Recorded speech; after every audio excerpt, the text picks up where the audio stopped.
And I think, your case is like so many cases.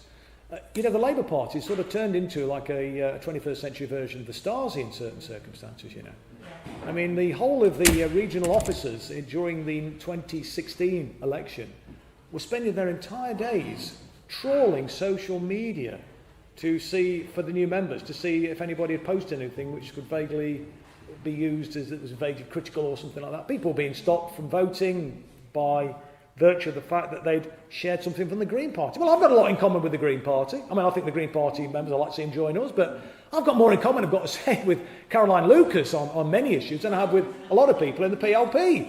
So it's not surprising many members see certain things that the Green Party say and think, well, I agree with that, and they share it. And then they were stopped from voting. But yours is a much more sinister thing, and you're right on that. And, we need to implement the Chakrabarti recommendations. I think, frankly, our response has been really, really, really, really poor.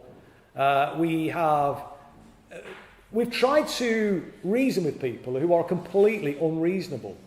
And every concession that we've made has just been taken. We'll have that. And then we want some more.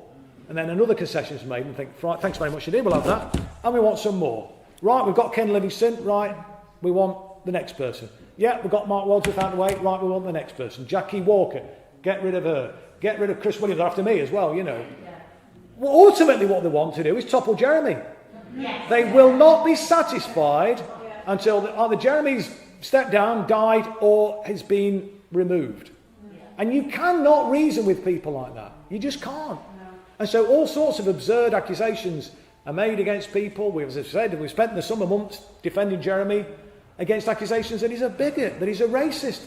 I mean, how absurd. It's like we are living in a George Orwell novel, 1984.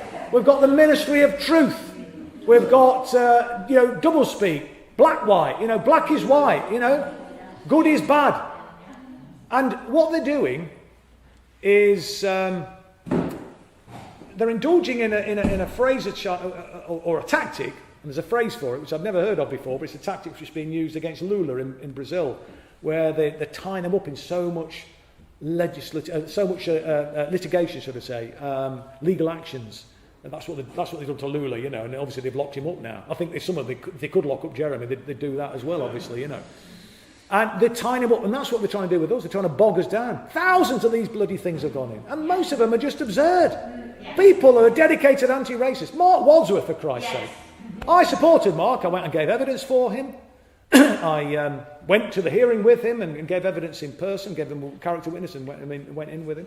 There was nothing, literally nothing, no evidence that would stand up. There was an accusation of anti-Semitism, but they withdrew that. They couldn't even, that kangaroo court couldn't make that stand up. And you know what they expelled him for bringing the party into disrepute? Yeah. For bringing the party into disrepute, what for? Asking a question at a press conference. That's all he did. Yeah. And it was a press conference, bearing in mind, it was a press conference to launch the Shami Chakrabarti's inquiry into or report into anti-Semitism and other forms of racism. I don't know if you've seen the video, but Mark got up and said, look, if a serious... Well, first of all, he called out an MP who was liaising with the Daily Telegraph, and that was just a matter of fact. It's like if you were there now talking, you were a Daily Telegraph journalist, and I said, well, he's working hand in glove with them, he's passing information to him. Well, you're just observing something, aren't you? So he observed that, and then he went on to say, word to the effect, look, if we're serious about if we're serious about diversity, I think he was saying, something along those lines, and tackling racism, we've got to do better than this means, because a lot of Labour Party people are there. He said, look around this room. He said, I'm about the only black or brown face in the room. Yeah. And we've got to do better than that. But he was being shouted down. People were shouting anti-Semitism at him. Kevin Schofield, former political editor of The Sun, now edits Politics Home, was sitting behind Ruth Smeeth, who ran out in floods of tears, because he shouted out anti-Semitism at an anti-Semitism press conference.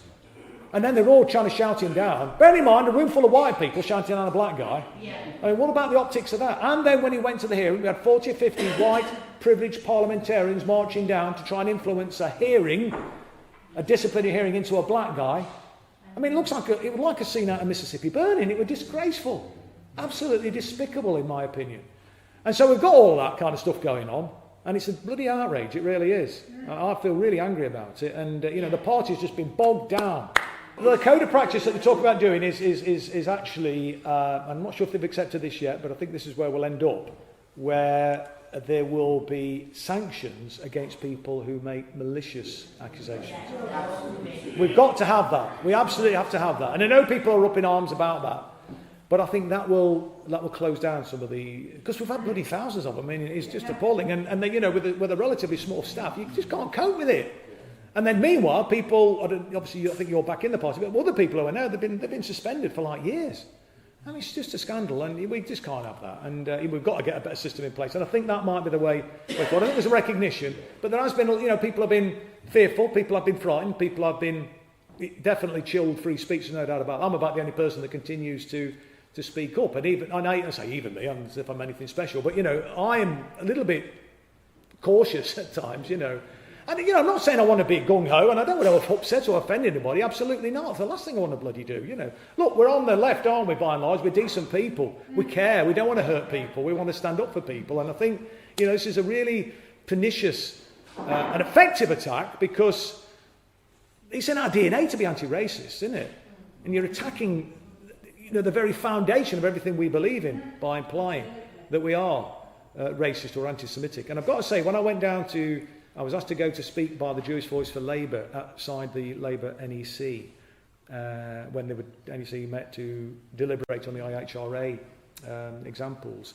And there was a gathering of about 200 people, and there was another gathering of about half a dozen people who got a load of attention on the media, but literally there was only about half a dozen of them.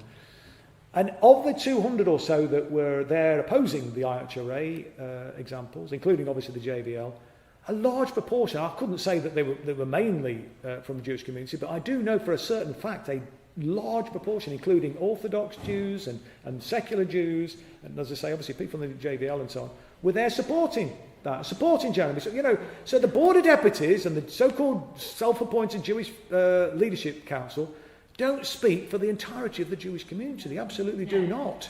Yes, they speak for some, and there's no doubt about that, and some have been who maybe are not politically, you know, active, and they see this stuff, and they might think, and with good reason, if you're not in the know, you might think, bloody hell, the Labour Party is full of a bunch of fascists and racists, etc. So we've got to work hard, I think, to try and you know, get beyond this. But I suppose it's an inevitability of you know, because this attack has got some traction, and so they've kind of run with it, and they've run with it, and they've run with it, and all the other ones about the IRA and all that kind of stuff. That's not to say there are no examples of anti-Semitism. I'm sure there are. But interestingly, even Chuka Umunna, I'll shut it, I know I keep going on too long, but even Chuka Umunna, in an article, I think it was on Labour List, you can look it up, from a few years ago, I think it might have been when he was writing maybe something in response to, or a report about that Home Affairs Select Committee report that looked into anti-Semitism, if you may remember seeing it. And you may have read the article even, but Chuka said that people say, I'm paraphrasing now, but it's words to the effect of, people say that the Labour Party is institutionally anti-Semitic. And he says, this is Chuka, I disagree with that, because in 20 years of membership of the Labour Party, Chuka, I've never witnessed a single incidence of anti-Semitism. That's Chuka Umunna saying that.